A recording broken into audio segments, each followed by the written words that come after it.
উপাচার্য উপাচার্য treasurer sir এবং মঞ্চে আরো উপবিষ্ট আছেন শিক্ষক মন্ডলী, সামনে আছেন ডিন, বিভাগীয় প্রধান, আরো শিক্ষক শিক্ষিকা, সমাজের সুধীজন এবং আজকের অনুষ্ঠান নাম বলি বাংলাদেশের প্রাণ। আজকের অনুষ্ঠানের মূল প্রাণকেন্দ্র যা বলি সেই অকুতোভয় বীর আমাদের তরুণ সমাজ, আমাদের ছাত্র সমাজ। আসসালামু আলাইকুম।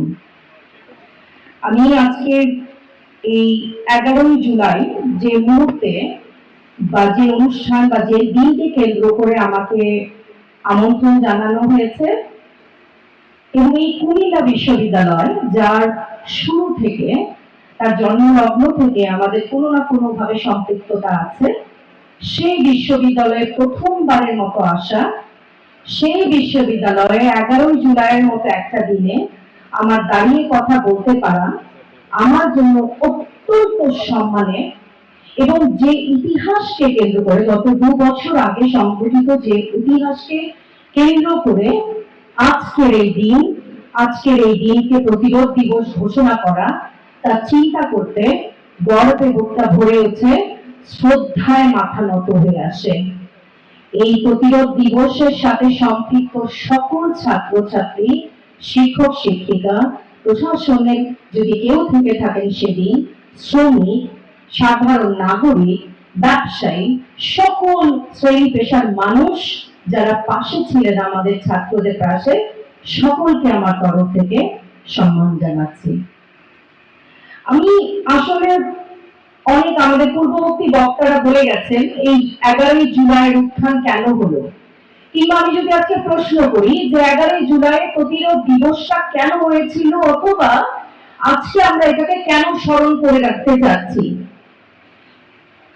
অনেক আলোচনা হয়েছে, কেন হয়েছিল সেই আলোচনাগুলো হয়েছে। আমি আলোচনাটার ফোকাসটা আরেকটু দূরে সরাতে, দূরে না আরেকটা জায়গায় সরাতে চাচ্ছি।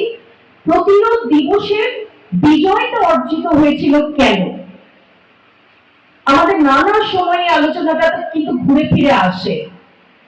সফলতা এসেছিল তার কারণ সেদিন আমাদের ছাত্র ছাত্রীরা যারা রাজপথে নেমে এসেছিল, বোনেরা, মায়েরা সকলে মিলে পুরুষের সামনে ঢাল হয়ে দাঁড়িয়েছিল।